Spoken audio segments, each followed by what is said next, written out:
Om Sahana Bhavatu Sahanau Bhunaktu Saha Viryam Karavavahai Tejasvinavadhitamastu ma vidvishavahai. Om Shanti Shanti Shanti Hari Om. We are now studying the Adhyasa Bhashya, or Shankaracharya's introduction to his commentary on the Brahma Sutras.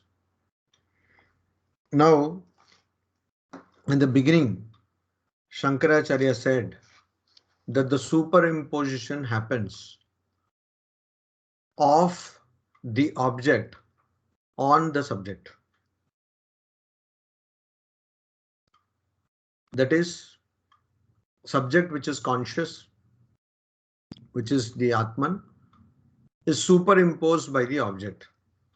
Now, this is something which is difficult to understand.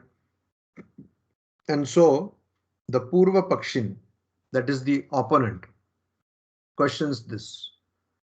Before we first understand what is the objection and how Shankaracharya answers this objection, we have to understand what is Purva Paksha. So, as we saw in the first discussion, there are 6 philosophical schools which accept Vedas as authority. And these schools, called Astika Darshana, they have different viewpoints about what is an individual soul, what is God or the ultimate reality, and what is the universe. Any philosophy defines or talks about God, the individual soul, and reality, and the universe. So, because they have so much differing opinions about these things, every school or a philosopher belonging to each of those schools wants to establish one's own thought and wants to disprove the other philosophical schools. So this disproving of other philosophical schools in Sanskrita is called Khandana. Khandana, to quash the arguments of other philosophical schools other than what one believes in. So what one believes in is called Siddhanta, that is conclusion. So a Sankhya philosopher may not agree with what a Nyaya philosopher has to say and would present arguments in order to set aside the arguments given by the Nyaya school. And so these arguments are called Purva Paksha. Paksha means side. Purva means the other side. That is opponent. Purva Paksha means the opponent or the side. Purva means the opposing, and Paksha means side, or the side in just opposite to you. That is Purva Paksha. So when a Purva Paksha argument is given in a commentary written by a Siddhantin, that means a person who follows a particular philosophical thought, then that person is posing this argument. That means that argument is not being told by a person belonging to the opposite school of thought, but the person who belongs to this school of thought is imagining that this could be an objection which could be raised by the other school of thought. So for example, if a Sankhya philosopher is writing a commentary, Sankhya philosopher will imagine what can be or what could be the objections which would be posed or presented by a Nyaya philosopher, and those objections will be presented by the Sankhya philosopher in the commentary. So if any of you are aware of how advocates operate, before an advocate, in big firms at least, before an advocate goes to the court to present a case, there is a mock trial in the firm itself. So senior partners of the firm, they cross-examine that, means they take the opposite side and they ask the advocate to cross-examine the witness, etc. So the advocate is actually presenting one's case in front of the seniors of a law firm, and that's called a mock trial, where the person knows where it goes wrong, etc. Where the person's argument goes wrong, etc. So here what happens is it's a mock, or it's an image of Purva Paksha, which is presented by the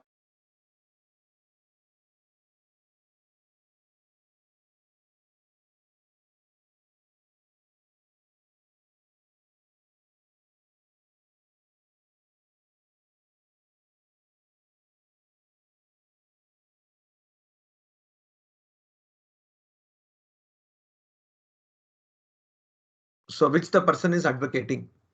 So the person is advocating a particular philosophy, and the person supports that philosophy and presents an argument from the opposite philosophy.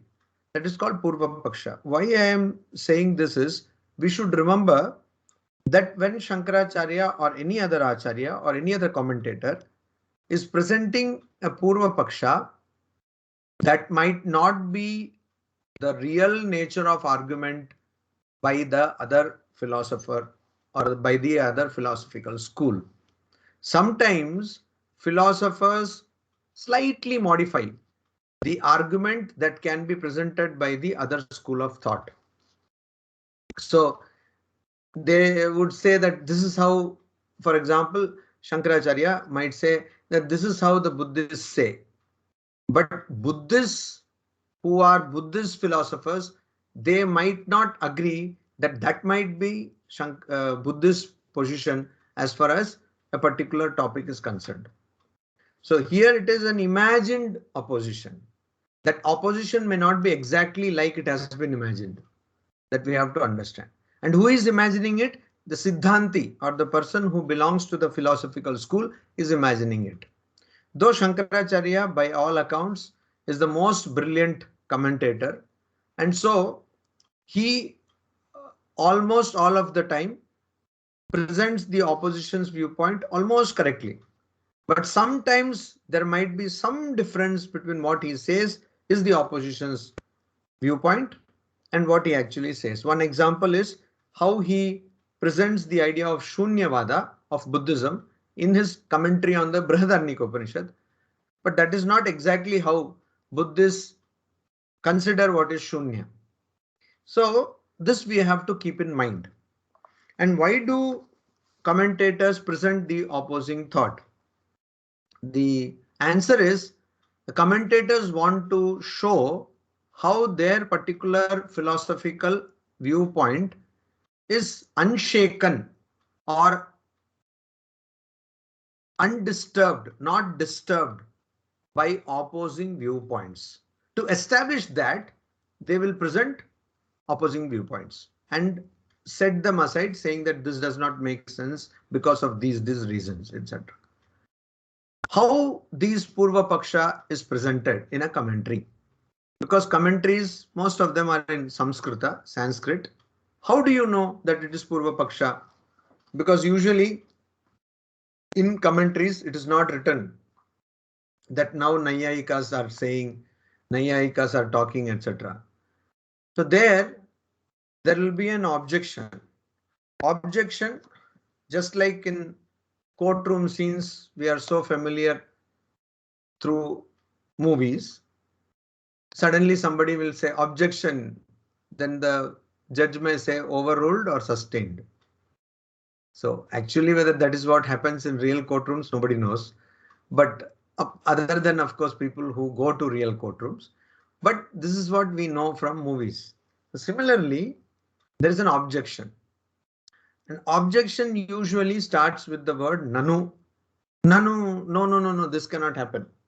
This is not wrong. This is not correct. This is not how it, this is wrong. Or it happens with how can you say like this, or where from this idea comes, etc. These where from this idea comes, or how can you say like this, these beginnings of the opposite argument or opponent's argument are lesser in number. Most often, more often it is nanu.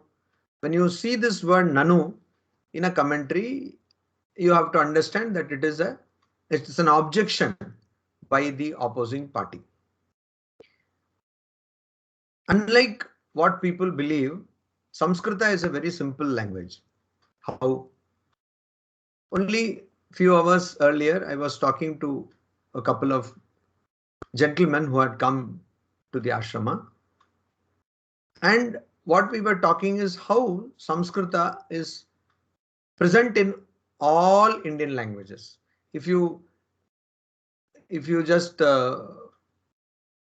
give the exception of some northeastern languages, then most of the Indian languages or almost all the Indian languages have Samskrita as the base. So if you take a word from an Indian language and you tell that word across the country, everybody will understand. For example, Prakasha. One word is Prakasha. Or there can be so many words like that. Mata. This is not Sanskrit. Matra is Sanskrit word. Matari. So Matari is Sanskrit. Ichha, Karma, Samskara, Karya, Karana. Can go on and on. Jala. You tell this word anywhere in the country, everybody understands this. So people did not communicate as people think ordinary people communicated in probably some one unified language like Samskrita, etc. People just communicated in their own mother tongue. So if a person who is in, say, Bengaluru goes to Jammu and just talks in Kannada, what is necessary to be understood will be understood. People in Jammu might not be able to appreciate the nuances of Kannada poetry, but they will understand what is supposed to be communicated. So that is the beauty of Indian languages, which all have been derived from, all of these Indian languages have been derived from Samskrita. So if we know Samskrita, then there is another problem. People want to study Samskrita. And how do they study it? They immediately want to learn the grammar. So people memorize, they learn by rote this dhatu rupa, shabda rupa, etc. Then they will say, I want to learn this Lagu Siddhanta Kaumudi, Siddhanta Kaumudi. Then I want to learn Ashtadhyayi, Panini, etc. And finally, they keep on learning. They go into drier and drier topics. And finally, they get rid of the Samskrita because it has become too dry by then. Also, the person who is teaching also is very dry because more Vyakarna means all very dry. That sutra, this sutra, then they get fed up. That is not how you learn a language, any language for that matter. Just imagine if your mother tongue is Malayalam, are you going to learn some Vyakarna book which was probably written by Raja Ravi Verma or somebody, and then you go on with that book and yes, this is the Vyakarna. No, you are just going to learn some texts written in Malayalam. Poetry or stories or novels, and based on those texts you are going to understand the language, the context, syntax, etc. But only in the case of Sanskrit or Samskrita, I don't know why, people suddenly give up literature and they go behind Vyakarna, and like that nobody learns any language. Let it be Malayalam, let it be Kannada, Telugu, Tamil, Bengali, nobody masters Vyakarna first. They all learn poetry. They all learn stories. Similar method, if it is adopted in Samskrita, we will all love the language. Because suppose we were to say learn Panchatantra or Hitopadesha or Vetala Panchavimshati or some such other stories of Puranas or other stories from say Kalidasa, Raghuvamsha, like that. And you are, if we are to supposed to learn some Subhashitani, see this good thoughts, or maybe poetry, some other poetries, stotras, then you will learn Sanskrit faster and better. So all of you who want to learn scriptures, one advice would be, please don't go so much after the grammar. Just start reading scriptural texts and try to understand the meaning of the words. And when you do that, there are actually books like Grammar Through Gita, etc., where you can read the Gita and understand Sanskrita grammar through Gita. That approach has been always been found to be very effective, and also you will be able to read the text instead of wasting valuable time on just reading Vyakarna. So why I am saying all this is, along the way we will try to understand some properties of commentaries so that you can easily deal with a commentary written in Sanskrita, and it will not be a very big deal for you. So here the opposition is being posited. That is how in philosophy we call it. Posited means it has been presented by Shankaracharya. He says, Katham punah pratyagatmani avishaye adhyasah vishaya tad dharmanam. Some of you have expressed concern that the book which has been suggested, that is Gambhiranandaji's commentary, Gambhiranandaji's translation, English translation of Shankaracharya's commentary on the Brahma Sutras, Brahma Sutra Bhashya, that does not have the Sanskrit text. So you wanted to know the page number. So today we are at page number 3. So page number 3, and there the opponent is, there is this in italics, it is written opponent. So that is how it is. And so once you get the hold of page number, afterwards you will be able to continue it. So he says, you see here, this is what Katham Punaha. How? Punaha means again. So literal translation will be how again? Pratyagatmani avishaye. In pratyak means inner, atmani, atman or soul. Avishaye, which is not the object. Adhyasah vishaya tad dharmanam. How are you saying? So this is a question posed by the opponent party to Advaita Vedanti. That is in our case Shankaracharya. This is the question which is being asked. See, you are saying that Pratyagatmani or on Vishayi, not Vishaya, but Vishayi, that is subject. On subject, the object is superimposed. That's what you are saying. The object is superimposed, not only the object, but even the properties of object, dharma. So the properties of object are also superimposed on the subject. Now the question is, how can that be possible? Why? Because it is pratyak atmani. It is an inner soul, inner atman. And that is not object. It is non-object, avishaya. Vishaya means object. It is avishaya. How can an object be superimposed on subject which is not an object? Or how can the properties of an object be superimposed on the subject which is inside, which is indwelling, which is not the object?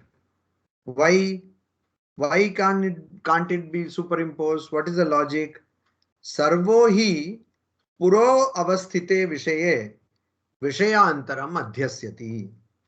See, sarvo hi, all the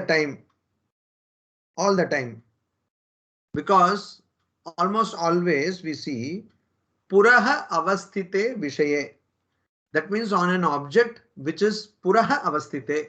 Puraha means in front of you. Puraha. Avasthite is there. So an object which is there in front of you, vishayantaram adhyasyati. Another object is superimposed. So all your examples till now were okay. We can understand that mountain rat cap carpet and all. Some people might have actually experienced that example also. The tar road, water, all that we understand, because water also in front of me, tar road also in front of me, rat is also in front of me, carpet is also in front of me. So one object is superimposing another object, we understand. Sometimes I think I made a passing reference to that in this class or some other class. Sometimes some people make idli. Now, till you touch it, you don't know whether it is idli or not. Once you touch it, you understand that it might be also white stone because the preparation has been so beautiful. So that kind of idli, durable, good for civil engineering. So we understand because pura avasthite, in front of us it is there. One object is superimposed on another object, optical illusion, very good, we understand. But now suddenly you are saying, or in the beginning also you said, that the subject object gets superimposed on the subject. How does object get superimposed on subject? Because subject is not puravastite. It is not in front of you. It is indwelling, which you cannot see actually. So how that can be superimposed by an object? We don't understand this. Also, युष्मत् प्रत्यय अपेतस्य च प्रत्यगात्मनः अविषयत्वं ब्रवीषि. Also, you have told yushmat pratyaya apetasya. Apeta means other than or beyond. So yushmat pratyaya. Pratyaya means cognition or the notion. Pratyaya means notion. Notion of yushmat means you. So this thing, that is asmat, that is pratyagatmanah, inner self. This inner self is beyond the notion of you. So when I say inner self, it is not belonging to you because I can point and say you. That is, you is something in front of me. But inner self is not like that. So they are totally opposite. They are diametrically opposite. Inner self is something which I cannot point and tell inner self. Whereas I can point out and say you. Suppose there are two people A, B. I can point out to A and say you, and I can point out to B and say you. I can say you too. So, or I can say you too, like in Shakespeare, et tu Brutus. So like that I can say, I can point out because pura avasthite. But according to you, that means when the opponent is imagined to say that according to you means Siddhanti. Here Advaita Vedanti, Pratyagatmanah avishayatvam bravishi. Bravishi, you are saying, what are you saying? That this Pratyagatman, this inner self is avishayam. It is not object, it is subject. That is what you are saying. If it is subject, it is not object. And also it does not fall under the notion of you. How can an object superimpose it? Not possible. Something which we don't even understand ourselves. If you ask where is self, if we just show like this we show self is here. But of course self is not in the body. Indwelling we say, but if you cut the whole body, there is no self. So how?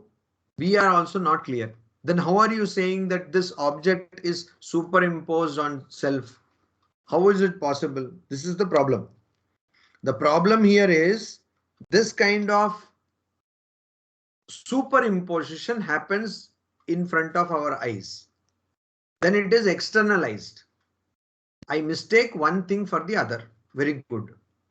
So from a distance, I mistake a stump of a tree for a person, or I mistake a pole, a small pole, of course, for a person.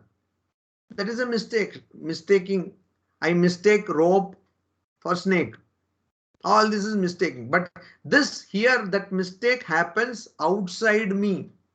The location of this mistake is outside me. I'm mistaking rope for snake. Rope was outside. Snake is also outside. Whenever I have seen snake, I have seen it only outside. A stump of tree is outside. A person is also outside. So I'm mistaking person, a stump of tree, I'm mistaking it to be a person.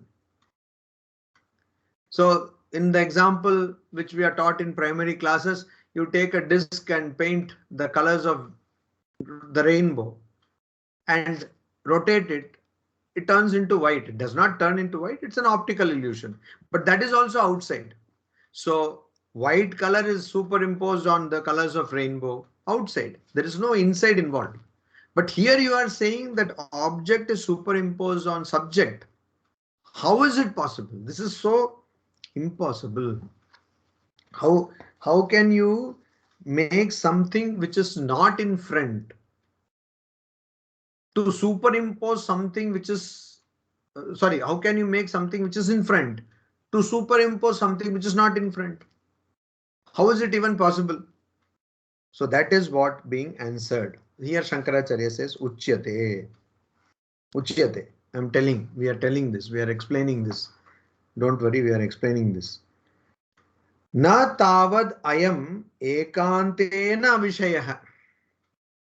So first stroke is, see, this inner self is not I am. I am means this. Not tavad. Not like that.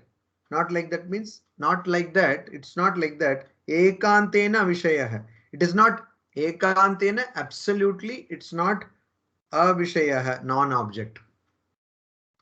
This inner self is, you cannot say that it is completely non-object. How? Then what it is? How? What are you saying? That means subject is also object.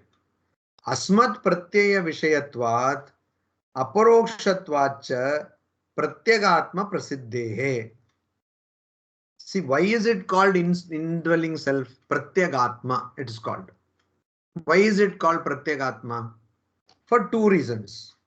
Asmat pratyaya vishayatvat, because it is the subject. Here Vishaya means does not mean sense object. Here it means subject. Subject, it is the subject or it is the content of Asmat pratyaya. The notion, pratyaya means notion of Asmat. Asmat means I. So it is the meaning of the notion I. What is the meaning of the notion I? Pratyagatman. Pratyagatman is the meaning of the notion I. And that is why it is called Pratyagatman. Pratyak means indwelling, because it signifies the notion of I. So when we say I, automatically we point to ourselves. So that is why it is called indwelling. Aparokshatvatcha. Also, it is not para aksha. This word paroksha, it is an interesting word. What does it mean? Para aksha. Para means what? Eternal, external. Sorry. Para also means eternal, by the way. So in Sanskrita, one word can mean so many words. For example, the word of deva can also mean a gambler. How many of you knew that? The word deva in Sanskrita can mean gambler also. So beware of using any Sanskrita dictionary to understand the meaning of a word. That is why most of the Sanskrita texts have to be understood by the help of commentaries, because what is the context of a particular word we understand by the commentaries of Acharyas. So here Asmat Pratyaya Vishayatvat, because of the content of the notion called I is Pratyagatman. That is why it is called Pratyagatma. Also Aparokshatvat. So I said Paroksha is an interesting word. Para Aksha means external eyes. Aksha. What Aksha actually denotes here is sense organs. So external sense organs. That means that which is perceived by external sense organs is Paroksha. Most of our knowledge is Paroksha Jnana. Only one knowledge is Aparoksha Jnana. Most of our experience is Paroksha Anubhuti. Only one experience is Aparoksha Anubhuti.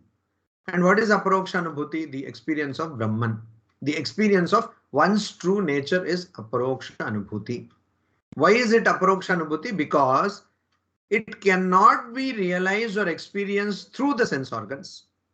That is, it cannot be realized through external sense organs. That is why it is Aparoksha Anubhuti. And what is Paroksha Anubhuti? All experiences which can be realized through external sense organs, they are called Paroksha Anubhuti. Or Paroksha Jnana, every knowledge which is got by external sense organs is Para Aksha Jnana. Aparoksha Jnana is the only knowledge of Brahman. Only knowledge of Brahman is Aparoksha Jnana, which cannot be attained through external sense organs. In English, there are some phrases for that. Whatever you understand through external sense organs, they are called mediate perception. Mediate. There is a medium. What is the medium? Sense organs are the medium. Mediate perception. Whatever you understand without the medium of external sense organs, they are called immediate perception. So there is no they, there is only one thing, that is Brahman, which can be understood without the help of external sense organs. Actually, it can be understood only without the help of external sense organs. When you transcend the sense organs and the sixth sense, mind also you transcend. Then only you can understand or perceive Brahman, Atman.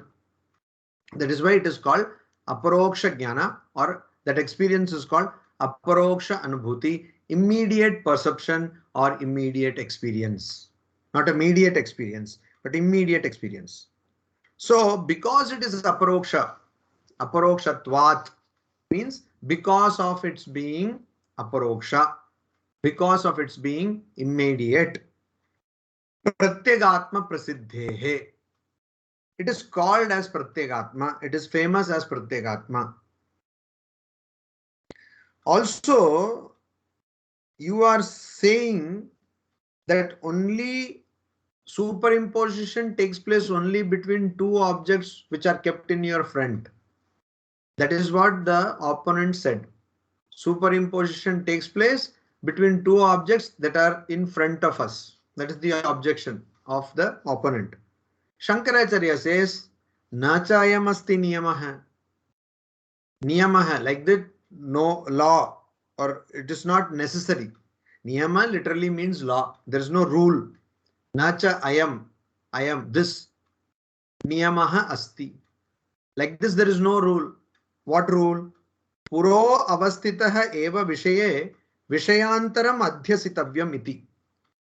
There is no rule that only an object which is in front of you should be superimposed by another object which is also in front of you. There is no rule like that. Where did you get this idea? Is asking the opponent. Where did you get this idea? Like there is no rule that idli should be eaten only with sambar. Who said like that? If I want to eat with jam, I can also eat. Okay. So now, sorry, now don't do like that. Idli should be eaten with sambar. Who is making this rule? So Shankaracharya says, no, I will disprove your wrong idea. There is no rule that two objects should both be in front of your eyes, external, and only then there can be superimposition between those objects, mutual superimposition. Itara adhyasa. Mutual superimposition can happen only if two objects are in front of your eyes. That means pura avastitah. Like that, there is no rule. Nacha niyamam asti. Nacha ayam niyamah asti. How apratyakshe apihi akashe balaha tala malinatadi adhyasyanti. See here, very interesting point he's making. You see, there is no rule that it should be in front of your eyes. Two objects, if they have to be superimposed on one another, it is not necessary that they should be in front of your eyes. How? Apratyakshe api, though it is not visible. He, indeed. He means here indeed. He. It's not he, but he. Akashe, on the sky. Balaha. Balaha means those who don't know. Means those who are ignorant about this fact. What they do? Balaha tala malinatadi adhyasyanti. So on sky, Balaha, that means people who are not aware of things. Balaha does not mean here children. It means people who are not aware of things. They adhyasyanti, they superimpose. What do they superimpose? Tala. Tala means surface. On the sky also they think there is some surface on which some things are kept. You can keep things only on a surface. So there should be some tala. on that you can keep things. So people who are not aware of, say, science, they think that there is a surface on the sky, and so they imagine things on the sky. See, somebody's face is there, something is there, etc. Also, malinatadi. So, tala, malinata, adi, etc. Like such things like surface and impurity. So, people imagine or superimpose impurity on the sky. Sky has no impurity. It may appear as though sky has impurity because of what is there in between the sky and earth. Sky itself has no impurity. Space, Akasha, space has no impurity. But as we all have studied in science, we look at the sky and say that it is blue, etc.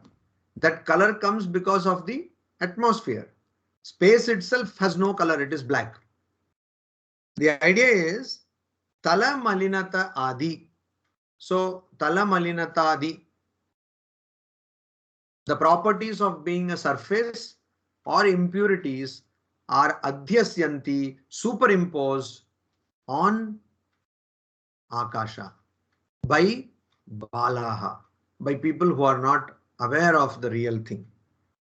So here nobody has seen the sky completely, or nobody has seen space completely, even though they have not seen it. Actually, they have not seen it at all.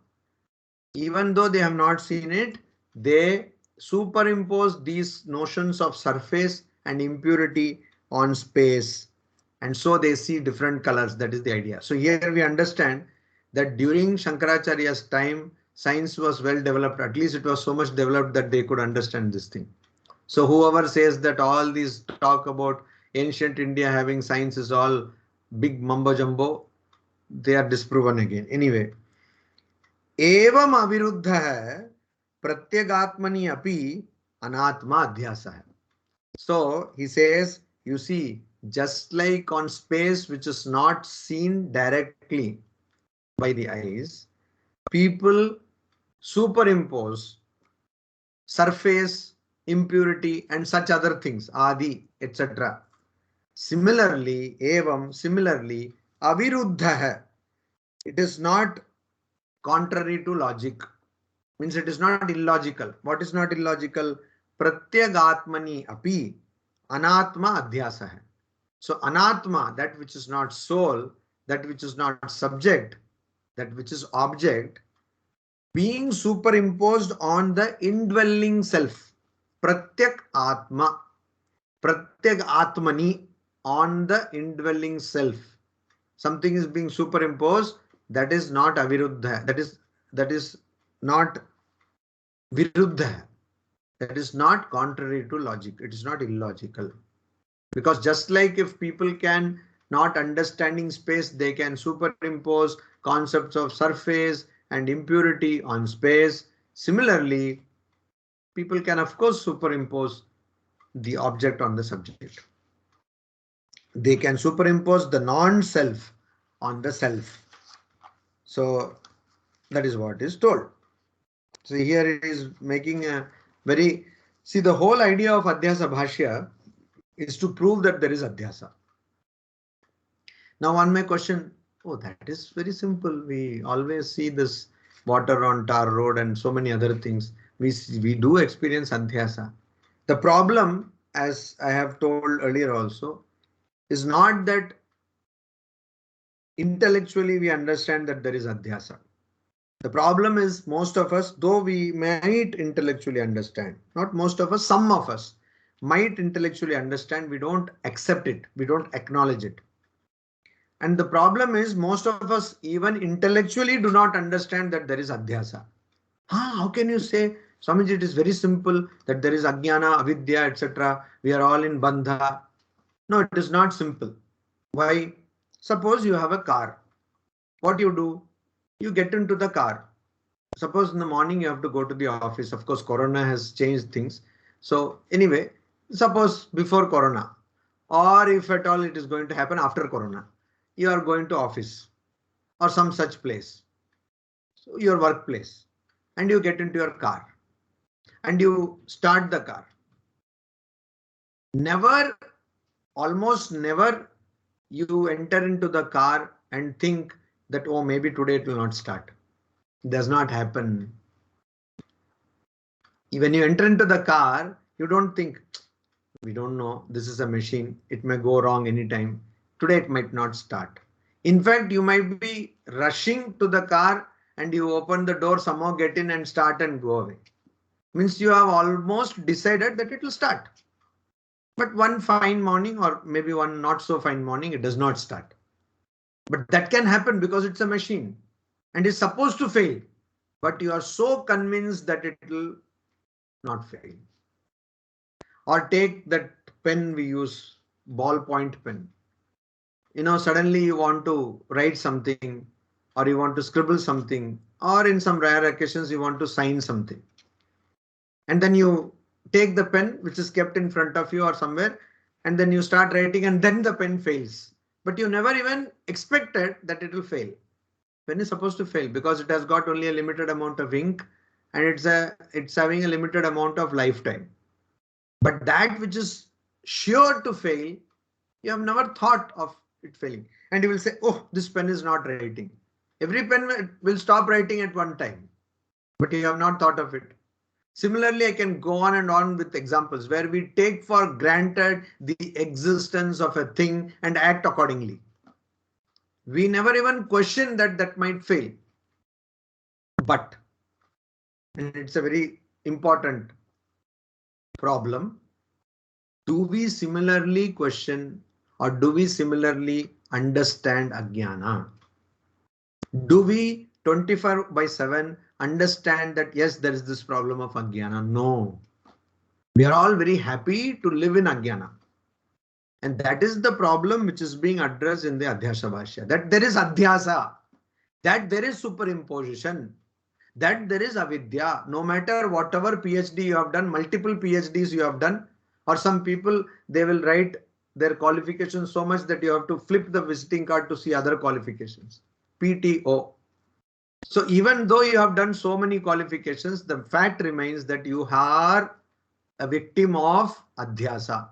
You are a victim of Adhyasa. Chit Jada Granthi. There is a naughty problem of the knot between. Naughty problem means KNOTTY, not NAUGSTY. Why are you thinking like this? So naughty problem of the knot between Chaitanya, consciousness, and Jada, non-consciousness. Please don't call it unconscious because we will be entering into some other territory started by this person called Sigmund Freud. So I'm not going there. I'm saying Atma, Anatma, consciousness, non-consciousness. There is this knot and there is this Adhyasa. And that Adhyasa is what being hinted or explained by Shankaracharya. And it requires an entire Adhyasa Bhashya to explain this in a very simple language. And yet we don't understand this. Many people, they read this Adhyasa Bhashya and what happens? They add another Adhyasa to their existing chain of Adhyasas. They say, I have studied the Adhyasa Bhashya. I know what is Adhyasa Bhashya. If you say that, that means you have not understood the first thing about Adhyasa. So that is why if you think you know, you don't know. If you think you don't know, you might know. I'm quoting from an Upanishad. So where a person who thinks that one knows does not know. And a person, the Chandogya Upanishad that comes, and a person who thinks does not know might know. There is a possibility. Tametam evam lakshanam adhyasam panditaha avidya iti manyante. Tam etam evam lakshanam. Tam, this thing. Etam, of this, evam lakshanam, this characteristic, this property. This thing having this kind of property, adhyasam, superimposition, panditaha, panditaha means those who know about superimposition, avidya iti manyante. They call this avidya. So one might ask, what is avidya? Avidya is nothing but adhyasa. That is what he's saying. This adhyasa having all these qualities which I have just now explained, says Shankaracharya, is what is by panditas. That means people who know about adhyasa, That is what they call it, avidya. Iti manyante, they consider. And if it is avidya, then the question will come, what is vidya or who is vidya? Of course, we are not addressing who is vidya. What is vidya? What is vidya means what is knowledge. Tad vivekena cha. That means, tad means that. That means avidya or adhyasa. Superimposition. Vivekena cha, by discerning. In English, there are two words. You will see most of the times for the word viveka, discrimination word is used. But because discrimination word has got different meanings today, the better word will be discernment. D-I-S-C-E-R-N-M-E-N-T. Discernment. To discern between the real and the unreal. That means to take away, to select. Discrimination can mean many things like gender discrimination, language discrimination. So that is not what we are talking about. We are talking about something quite opposite of that. Nitya anitya vastu vivekaha. The discernment or the differentiation between what is real and what is not real. And that differentiation, if you do, when you see adhyasa, when you see avidya, then what happens? Through that differentiation, tad vivekena, through the process of this differentiation, vastu swarupa avadharanam. Avadharanam, you understand or you determine. What do you determine? Vastu swarupa, the true nature, swarupa, true nature of a particular vastu, thing. So understanding the true nature of a thing using differentiation between what is correct and what is not correct is called vidyam ahuhu. That is called vidya. Avidya is opposite of that. Avidya is when you confuse the true nature, when you are unable to understand the true nature. On a tar road, you are seeing water. You are superimposing the properties of water and its properties on the nature and properties of a tar road. So you are superimposing that because you are confused about what is what. You are not seeing things in their true nature. You are not seeing things in their true nature. In the Patanjali Yoga Sutras, it is told what is a particular kind of samadhi. Particular kind of samadhi is when you actually see a particular thing as it is. That is called sampragyata samadhi. When you see a thing as it actually is. So most of the times what are we doing? We are not seeing things as they actually are. We are not seeing things as they actually are. We are seeing them to be something else. So Vastu Swarupa Avadharanam is not happening. We are not seeing the proper nature of things. And that is why it is avidya. It is opposite of knowledge. It is false knowledge. Seeing water on tar road is false knowledge. Mithya jnana. Mithya jnana. So earlier in Adhyasa Bhashya, Shankaracharya said, Mithya bhavitum yuktam. It is only logical. It only stands to reason that it is false. What is false? Superimposition between light and darkness cannot happen. It is not logical. Similarly, superimposition of water on tar road is not possible. So why, unless there is actually water, somebody has thrown water there, this is not possible. So why it is not possible? Because it is illogical. And so if you are able to discern tar road from water, and through that discernment, you are able to understand the proper nature, true nature of things, here tar road and water, that is Vidya Mahu. So Adhyasa is called Avidya. Coming out of Adhyasa and seeing the things as they actually are. So not confusing the carpet with the mountain rat, but seeing the mountain rat for what it is and the carpet for what it is called Vidya. That is why people who are Brahmagyanis or Atmagyanis, people who know their true nature, they have this tremendous quality of clarity. They're very clear in things. They're very clear. They don't confuse one thing for the other. And so they are very pragmatic also, practical also. Why? Because they are completely clear in their vision. They have a clarity of vision. Why? Because they see things as they are. They see things as they are. That is why they have clarity of vision. So here till now, Shankaracharya has told us that what is Adhyasa, and Adhyasa can happen even between things which are not entirely object or entirely in front of us. Adhyasa can also happen between object and so-called subject, because subject is not entirely object, etc. He has explained to us. And then he says this Adhyasa is what is called Avidya by Panditas, means people who know about Adhyasa. It is called Avidya. And if you do proper discernment, differentiation of Adhyasa, then you will get rid of Adhyasa and you will see things as they are, and that is called, seeing things as they are is called Vidya. This is what he is telling. Om Shanti Shanti Shanti Hari Om Tat Sat. Shri Ram Krishnarpanamastu.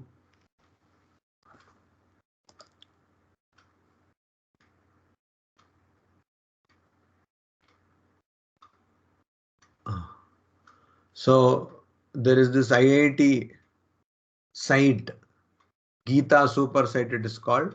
There you have Brahma Sutra, also Brahma Sutra text also is there. But better than that, there is this website of Sringeri Mutt. There is this website of Sringeri Mutt. And this Sringeri Mutt has got the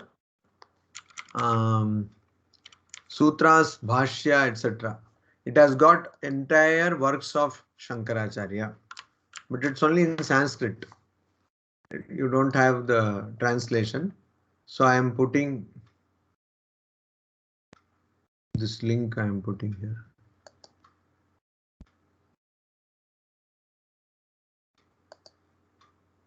Oh, Smriti? Yes, Swamiji. I am unable to post anything here. Why? 1 second, let me check.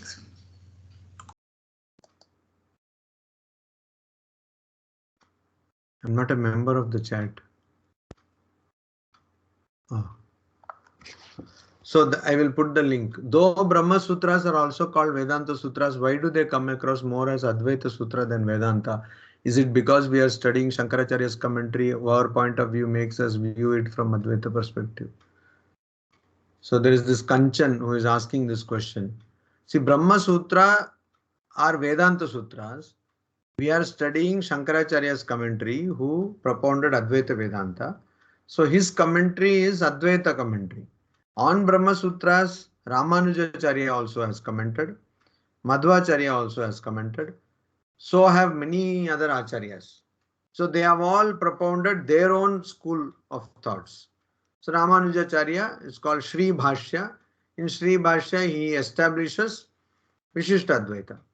Like that, Madhvacharya establishes Dvaita Vedanta. All people, different systems they are establishing through their commentaries. So Brahma Sutra is Vedanta Sutra. Shankaracharya's commentary on Brahma Sutras is an Advaitic interpretation of Brahma Sutras. Is there any question? Anybody wants to ask any question? Shruti, I am unable to type anything. Huh? Swamiji, I'll just check, Swamiji. Can you give me rights to put this? So I will put it in the group, WhatsApp group.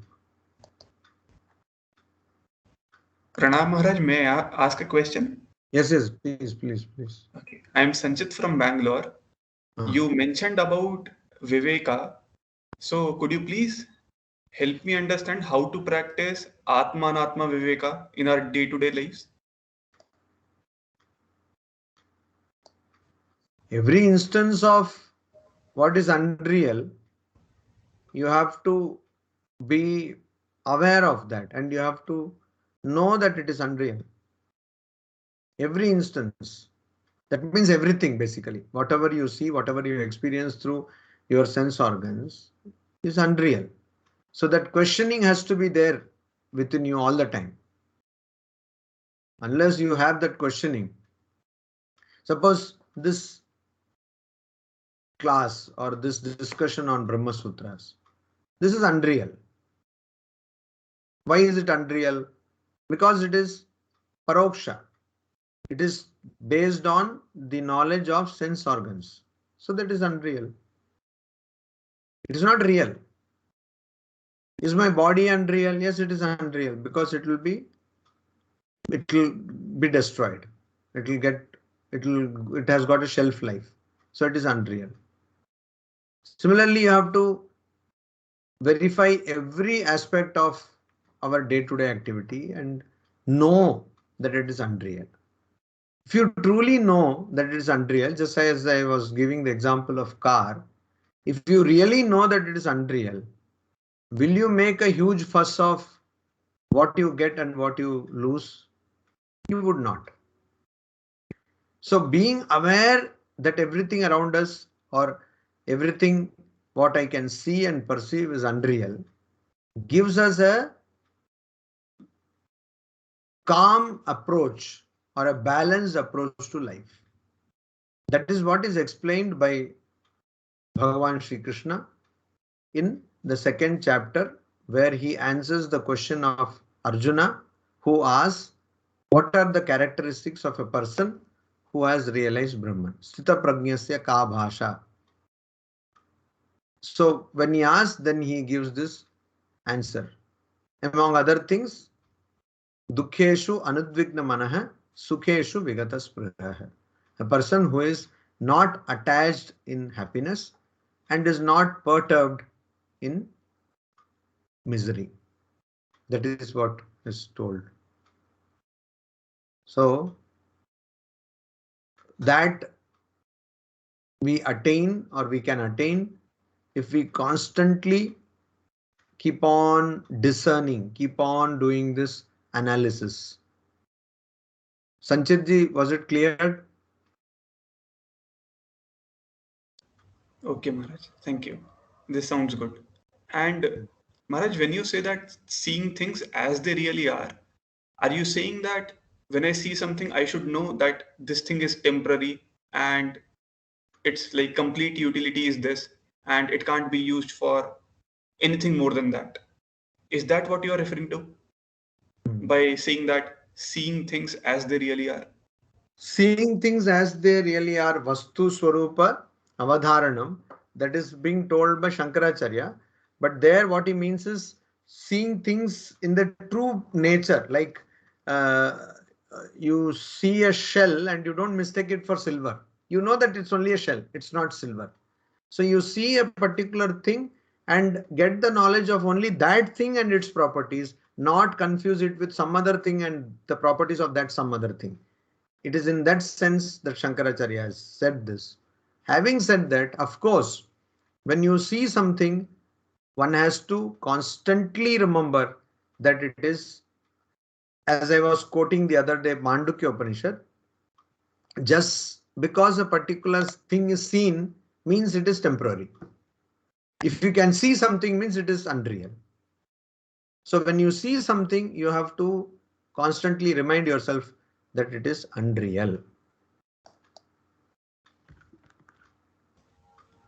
Thank you, Swamiji. I understood. Thank you. Swamiji, we can send the link in the group, Swamiji. In the meanwhile, I'll check what is wrong with the chat. Yeah.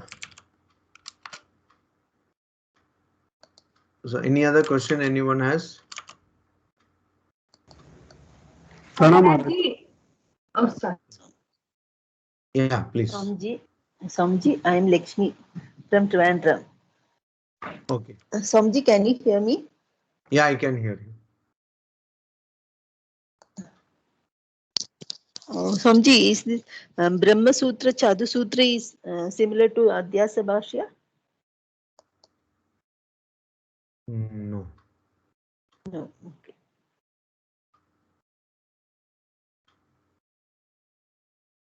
Brahma Sutra Adhyasa Bhashya means Brahma Sutras are there. They were written by Veda Vyasa. On that Brahma Sutras, Shankaracharya has written a commentary. And for his commentary, he has written an introduction. This introduction is called Adhyasa Bhashya. So Adhyasa Bhashya is Shankaracharya's introduction to his commentary on the Brahma Sutras. Chatusutri means first 4 sutras of the Brahma Sutras. They are, as all the other sutras, they have been written by Veda Vyasa. So Chatusutri means 4 sutras, first 4 sutras. Traditionally, it is believed that they represent the 4 chapters of Brahma Sutras. Brahma Sutras have 4 chapters, and 555 sutras are spread across 4 chapters of Brahma Sutras. Every chapter has 1 pada, 4 padas. That means 4 parts, 4 subsections. And there are many adhikaranas, further sections in every chapter. That number of adhikaranas vary. So Chatusutri means first 4 sutras of the Brahma Sutras. Whereas Adhyasa Bhashya means Adhyasa Bhashya is the introduction of Shankaracharya to his commentary on the Brahma Sutras. Chatusutri is common for all philosophy, means all Vedanta philosophies, all Vedanta.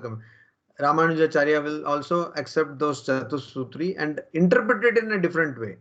Madhvacharya will also interpret it in a different way. Vijnana Bhikshu also will interpret it in a different way. That is the difference. Is it clear, Lakshmi ji? Yes, Swamiji. Thank you so much. Maharaji, Serene here. So recently there was a news that one tiger used to come to a Pakistani village and to a cow because the tiger used to feel that the cow is the mother. And so like that motherly feeling transcends that actually the tiger can eat the cow. And same with like when Shankaracharya ji himself established Sarada Peetha, like the cobra was giving shelter to the frog. So I mean, intellectually, though it is easy to understand, but sometimes these feelings, are so divine. Like it's very difficult to reconcile, like because these feelings also, though they are temporary, like there is something which lies beyond, right? What we see. No, so I do not understand the problem here. So my problem is like so the so basically the motherly affection made the tiger forget that it can actually eat the cow. It comes to the cow licked the tiger, and the tiger goes away. It happens every night. Same with when the snake was giving shelter to the frog. So though they are like the snake can eat the frog, it like some other feeling, some other goodness in the snake, like takes it to a different level where they actually forget what their bodily needs are. So telling that everything is unreal, and when you see these feelings which kind of make you transcend like their body and mind, like not they are not even humans, they are animals, but still like with that feelings, they can transcend their bodily needs. So so reconciling that, that, okay, everything is real, unreal, but that feeling is so strong that even animals can forget who they are and, attach to something which is beyond themselves. So here the problem is subtlety does not make something spiritual. Our idea of matter is based on matter being gross. So when we see the body, we understand, oh, it is gross. But when we experience mind, we are unable to accept that mind is also matter. See, our problem begins here. We confuse subtlety to be spirituality. Subtlety is not spirituality. So the feelings you're talking about are all mental feelings. They might transcend body, but definitely they are not transcending the mind. The other problem here is it is very easy to understand, or at least for that time understand, that this thing is temporary when it is a thing which is causing me suffering. That is why it is called Markata Vairagya, monkey renunciation. Because when somebody, or it is also called Shmashana Vairagya, when somebody passes away or there is a love failure, people suddenly they become very philosophical for that moment. So it is easy to understand or seemingly understand the temporariness or impermanence of things when you are suffering. But it is very difficult to understand when you are experiencing joy. And that joy can be also in the form of motherhood. It can be in the form of motherhood. So when you are happy, you really enjoy being a mother, it's difficult to understand that that is also unreal. So nowadays, many places rains are coming. Suppose it is say 5 o'clock in the evening and the torrential rain is coming. Suddenly somebody comes to you with a hot cup of tea or coffee as you like it, with maybe some samosas or pakoras. See, at that particular moment, you might not feel that this whole world is adhyasa, but it is. You might like Very that true. pakoda and samosa, but even at that moment, the world is adhyasa. It continues to be adhyasa. So that is why Kabir Das says, no, dukh mein sumiran sab kare, sukh mein kare na koi. People don't pray or they don't remember God during happy times. They remember in times of misery. But the problem is सुख में सिमरन दुख में सुमिरन सब करे सुख में करे न कोई जो सुख में सुमिरन करे तो दुख काहे को होय. So if you remember God during happiness, the idea is that if you remember God all the time, then why would you have suffering? You will not have suffering because you would know that all this is impermanent. So yes, when you have those kinds of quote unquote ecstatic feelings, it becomes difficult for you to think that it is temporary. But that is the trap. Actually, that is the trap. And so most people, they suffer suffering in the hope of getting that happiness. Okay. So most people spend days together suffering to get that few hours of happiness. But both are suffering. Chain is a chain, even if it is of iron or gold. And to understand that is more than half of the problem is solved. But we don't understand that. We don't acknowledge avidya, we don't understand avidya. Serene, did it make sense? Yeah, true, Maharaj. True, Maharaj. Yeah, the mind part was like very good. It made it, as soon as you said it, like, yeah, I understood. Yes, but thank you, Maharaj. Thank you. Any other question? Pranam Maharaj. Yeah. Rohit here from Bangalore. Hmm. So Maharaj, you said at last that Ramanujacharya also has a commentary by from the viewpoint of Vishishtadvaita, and similarly Madhvacharya and then Shankaracharya. So the same truths they are three acharyas explaining from their from the viewpoints of Advaita, Vishishtadvaita or Dvaita. So this query arose just now. It arises that then which is the more closest to that truth, like, or why are there these three viewpoints for this one truth, right?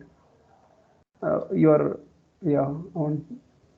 So that is what Shankaracharya, that is what Sri Ramakrishna has told. He says, as many faiths, so many paths. So one can go to a river using different ghats, different steps, but all of them reach the same river.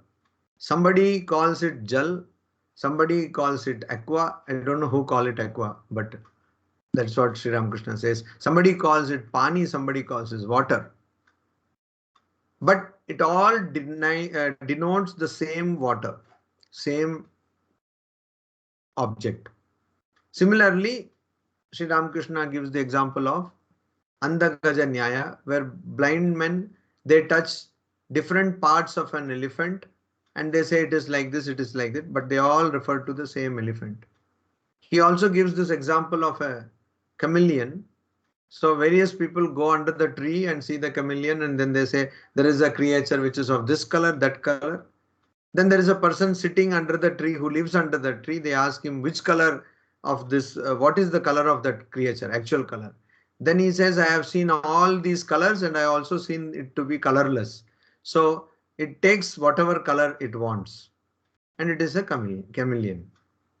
So like that, there are different ways in which you understand the truth, but the truth may be one. Sages call it by various names. Rigveda says, Ekam Sad Vipraha Bahuda Vadanti. So, which is the ultimate interpretation? There is no ultimate interpretation. There is no ultimate interpretation. You might hear Shankaracharya's interpretation of the Brahma Sutras, practice that, then might not be comfortable with that. You might go on and practice something else. But the point is, you have to take up one interpretation and test it and see it and experience the results of that interpretation. So that is how Sri Ramakrishna very beautifully, using very simple illustration, he explains that a mother cooks the same thing in different manner, different ways, so that different people of the household can digest it. Somebody wants it in a soup form, somebody wants it with some rice, somebody wants it little fried, somebody wants it boiled. All those things, the same dish is cooked in different ways. I don't know if today such cooking is done in all households, but probably at that time it was done. So that is why Sri Ramakrishna gives this example. So the question is not why so many viewpoints. The question is, why not more viewpoints? As Swami Vivekananda says, there should be as many religions as there are people in this world. So if there are so many billions of people in the world, there should be so many billions of religions. Everybody should have the freedom, should have the awareness to understand God in one's own way. So you can also write a commentary on the Brahma Sutras. After you experience something, you have understood truth in a different way, you can write a commentary. Everyone can write a commentary. So now, which is the ultimate commentary? There is no ultimate commentary. Because Brahma Sutras are also in the realm of ignorance. All words, all thoughts, all exercises of the mind are in the domain of ignorance or avidya or adhyasa. So there is nothing ultimate here. Everyone's experience of one's own self, a doubtless understanding of one's own self, which we call God realization, is the ultimate, which cannot be expressed in words. So that is ultimate. Now that may be triggered by Shankaracharya's Bhashya, or by Sri Bhashya of Ramanuja, or by the Bhashya of Madhvacharya, or by some other Bhashya, or by the Brahma Sutras themselves, or by not even reading any scriptures. But that experience is the ultimate thing. And that is ultimate for everyone. That means that experience will be unique to everyone, and that experience cannot be expressed. It cannot be described. Did you get any answer? जी जी महाराज जी, धन्यवाद. Thank you. प्रणाम. So, any other question? Swamiji, Namaskar. This is Aditya from Delhi. Yeah. Yeah. So like just you said that everyone's experience is unique and it like cannot be compared. So like everyone will have his or her own truth, and that's the journey is all about, to realize that specific unique truth. And then you said that it cannot be compared in words because there is no other thing like that. So for instance, if we say that this mango is as sweet as something because we are comparing it, right? But that unique experience is super unique, and it differs from person to person. That's why it cannot, no one can actually explain it in as many words as possible. That's I mean what you mean, right? Yeah, so there is no question here. But what Yeah, I correct. want to Yeah. just clarify, this experience is not an experience of the mind. Okay, so this experience is when you transcend the mind. There is no mind, there are no sense organs in the experience. So please don't think that it is an experience of the mind, or it is an experience. Of course, it's not an experience of the sense organs, but it is also not an experience of the mind. You have to transcend the mind. And that is why it becomes impossible to express it. Because you have to go beyond the mind to experience this. Uh, so Swamiji, like by studying the other scriptures and specifically the Brahma Sutra and the commentaries on it, it's a like a theoretical way to reach that experience. The other way could be like through meditation and like Kundalini जागृत करते हैं, जैसे जो भी मतलब जो कुछ कुछ exercises हैं. So like No, that's a which way wrong to, idea. yeah. That's a Okay. wrong idea. You see, reading the Upanishads does not mean just reading the Upanishads or the Brahma Sutras. It's not a theoretical venture. Reading the Upanishads means also practicing what is being told there, or the Brahma Sutras, what is being told. So, Right. Viveka, one has to practice discernment 24/7. Also, by engaging oneself in meditation alone, one would not get the knowledge. Because when you are meditating, you have to think on the unreality or the temporariness of this world. Otherwise, Ravana also meditated, Kumbhakarna meditated. That's why our Purana is filled with examples of how people did great austerities for different, completely different reasons. So you meditate, of course, you have to meditate, but on what? You have to meditate on Atman. You have to meditate on the permanence of Brahman and impermanence or transitoriness of this universe. So it is not that you have to do something. You should not simply read. All these comes because of not properly understanding. So the first thing which we have to do is have proper understanding. Proper understanding is what we need. And then we have to study the Brahma Sutras, not because we want to get some knowledge, like I can say, I have read the Brahma Sutras, but because what is said in the Brahma Sutras, we have to constantly practice. Similarly, what is said, so practice does not mean that I sit, close my eyes and chant some particular mantra for so many times.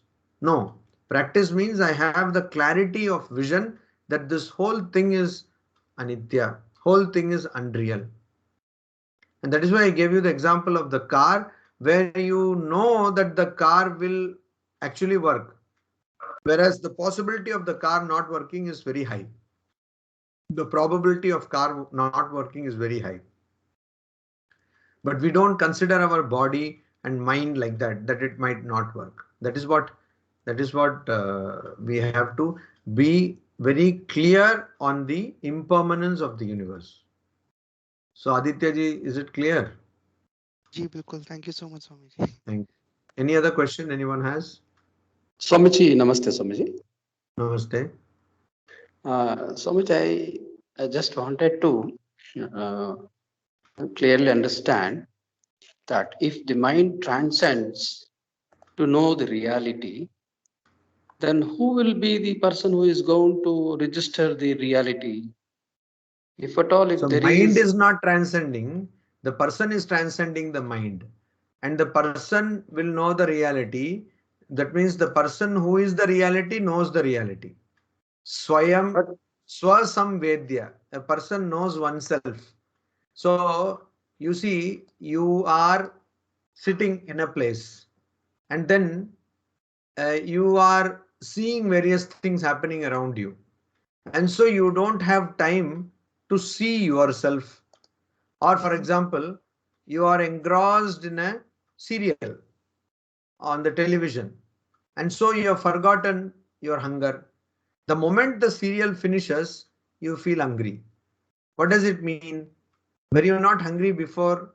You were hungry, but you were so engrossed in either the serial or on the soccer match or cricket match, whatever it is, that you forgot about hunger.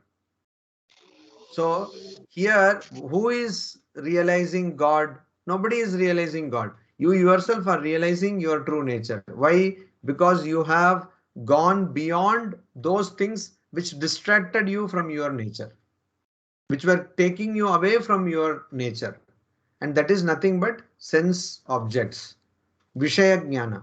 So when you uparati, that's why you have to withdraw your mind from sense objects, then automatically you will understand yourself.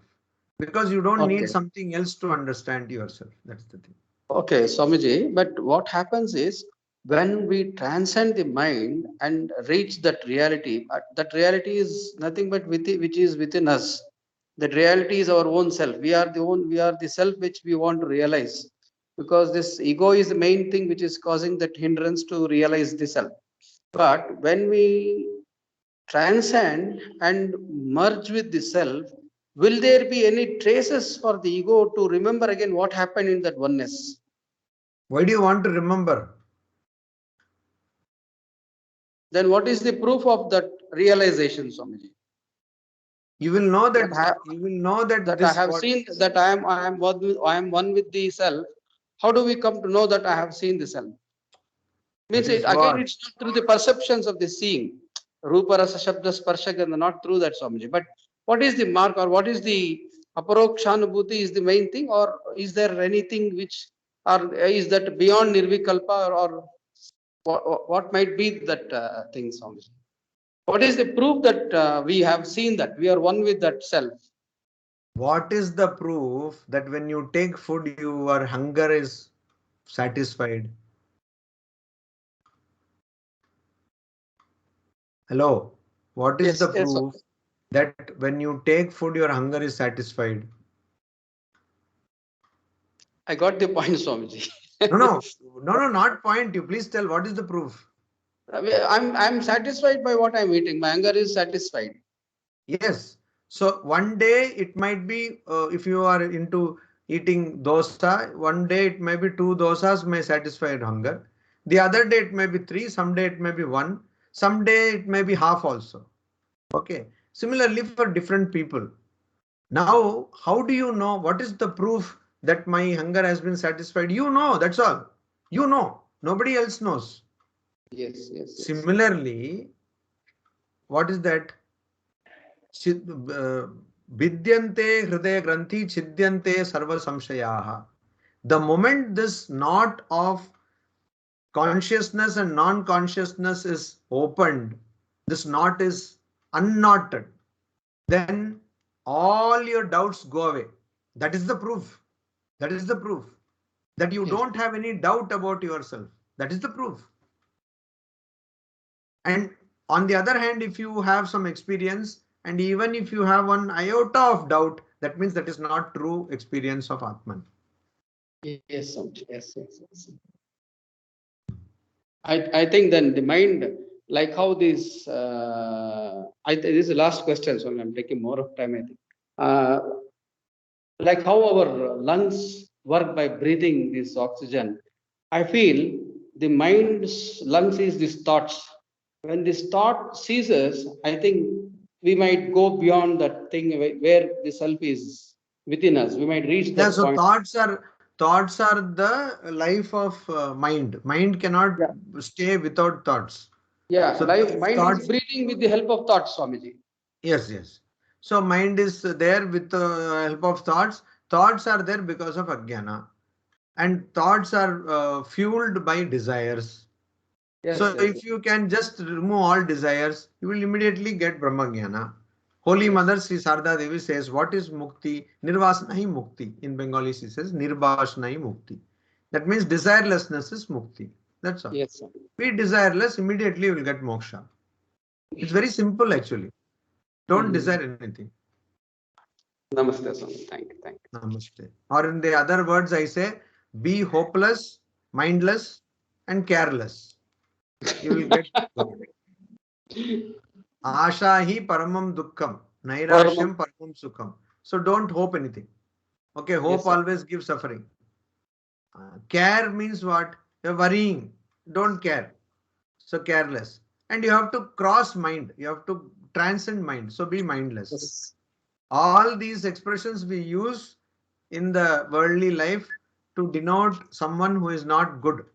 But that is what one has to become in spiritual life. Hopeless, not in the sense we use in daily life, Yes, but Swami. who doesn't expect anything beyond expectation. Careless, who has no worries, and mindless, who has transcended the mind. Any other question anyone has?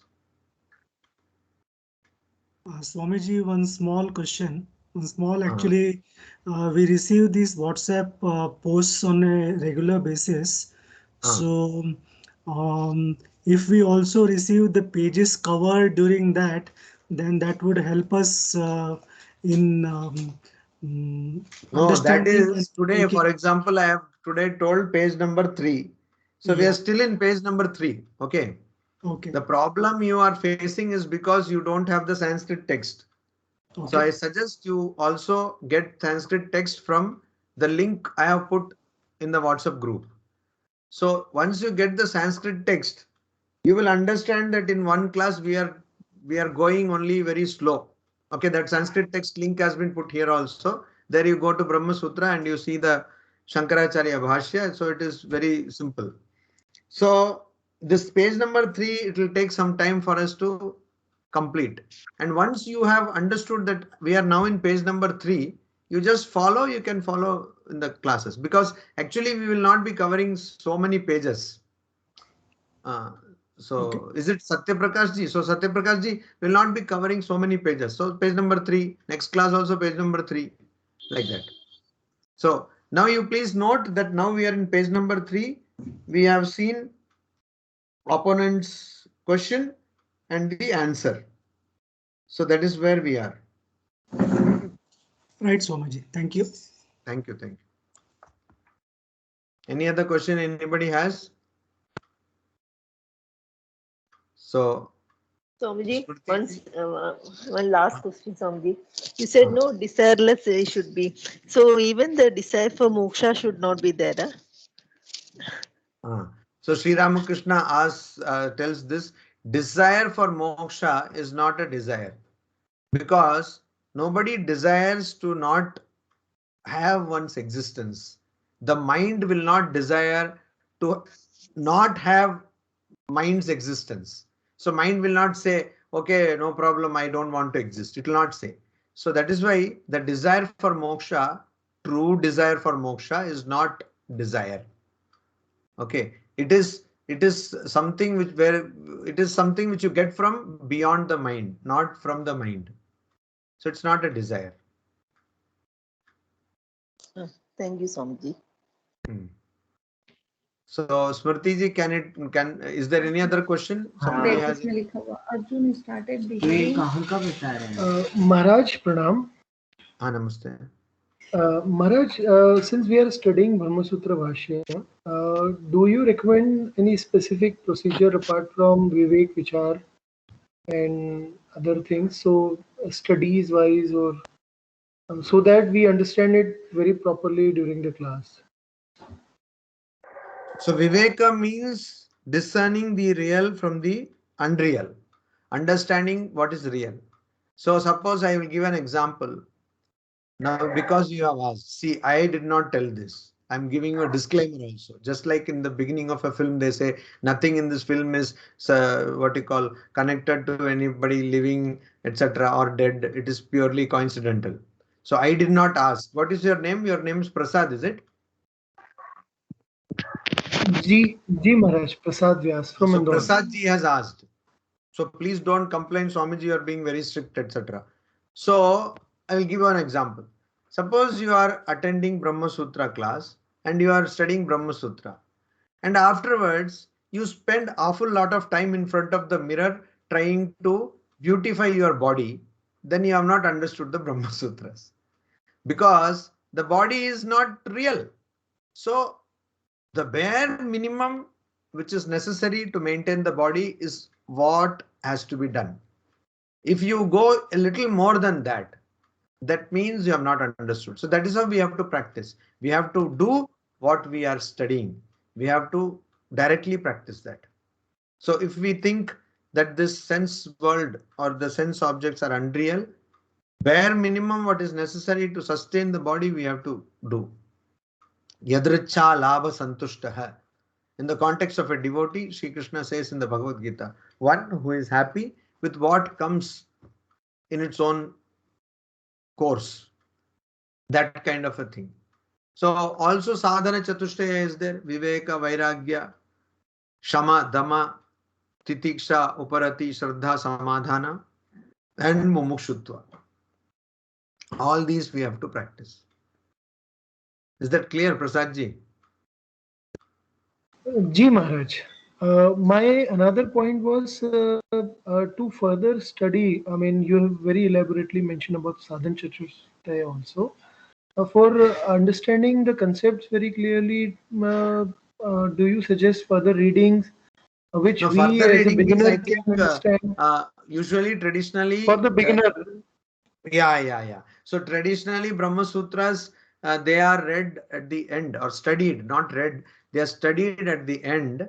And so please read Tattva Bodha. Tattva Bodha, also a text written by Shankaracharya. And you will find lectures on Tattva Bodha on the YouTube channel. So please go through them. Tattva Bodha.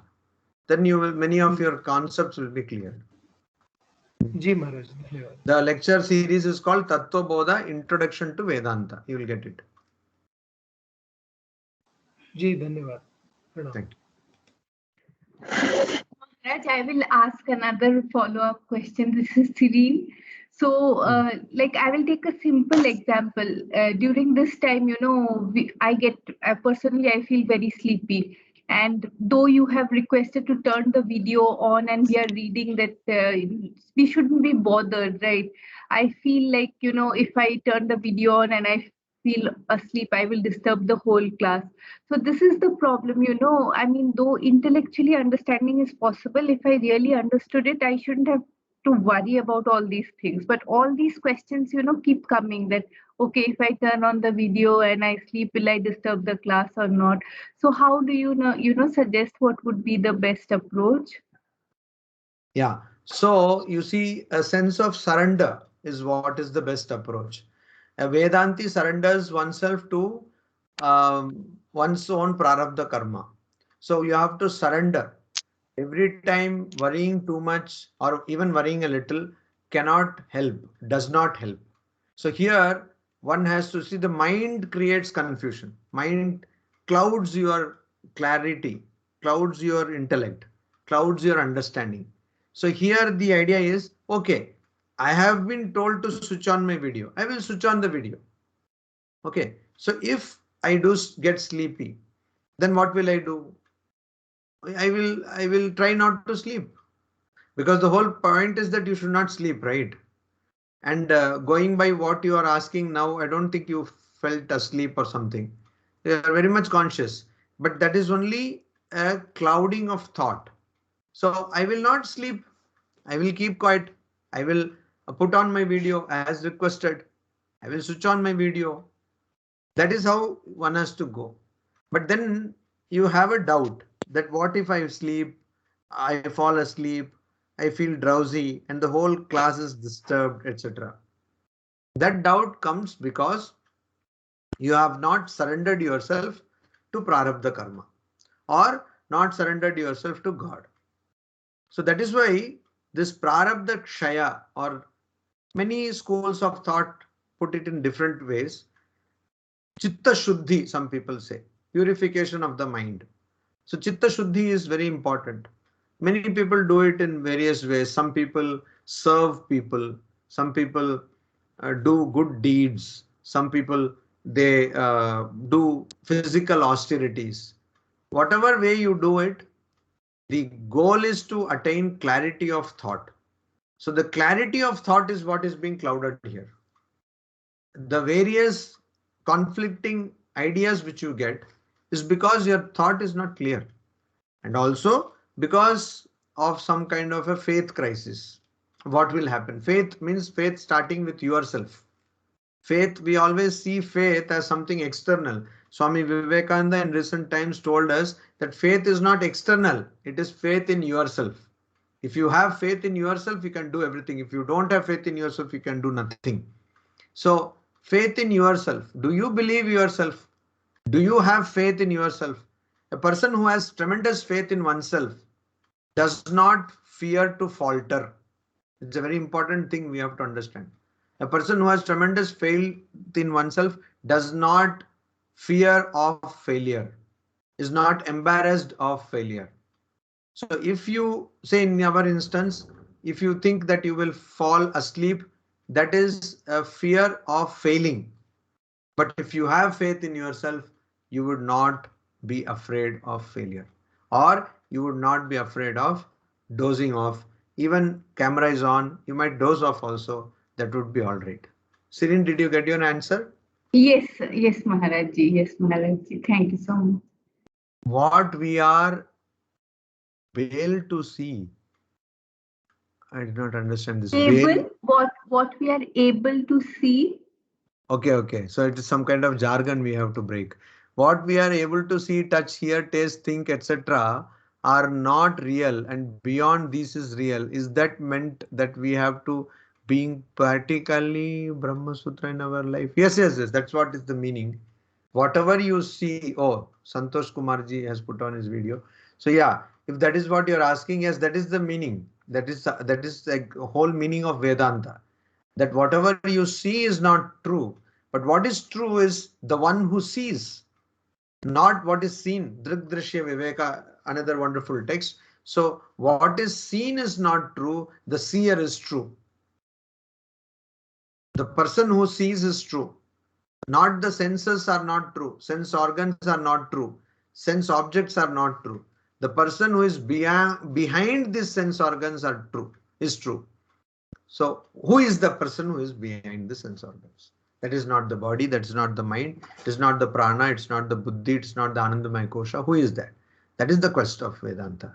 So of course, if you constantly, put aside that, no, I will not go behind drishya, means what I see. I will not go behind sparsha, what I touch. I will not go behind rasa, that means what I taste. I will not go behind shabda, what I hear.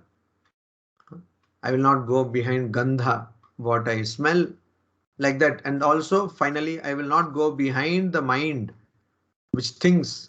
If you constantly do this negation, then you will arrive at your true reality.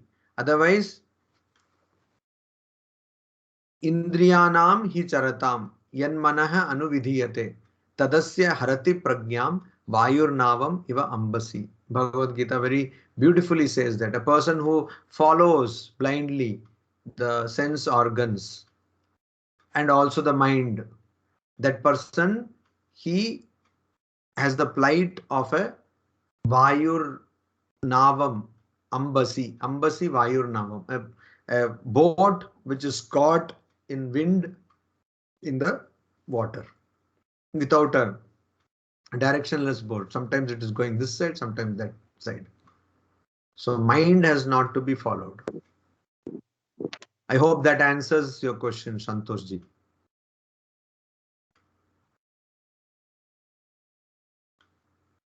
Yeah, your mic is off. You are mute. Yeah, you have to. Yeah, you're mute actually.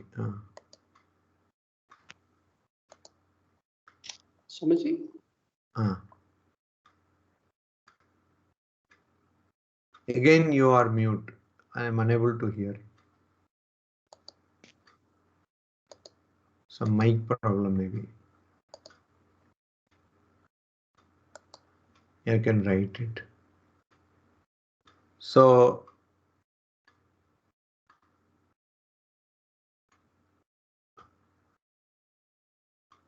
Swamiji? yes. Can I ask a question, Swamiji? Yes. So the reality is very clearly stated that it is behind or beyond the mind is the truth. Yes.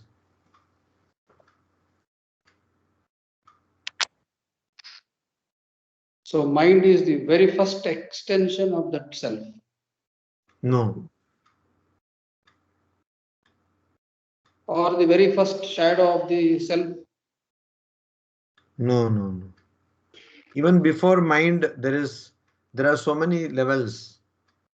In the subtle form, we find mind to be there. But Ajnana is the very first extension. It's not extension actually. It is not there. Okay. Extension is Yeah. what is there. See, Yes, yes. extension is Means- what has got some existence. Yes. When yes. when you say I have built a building and now I am extending the building, means that extension is there. Extension. Mind is not.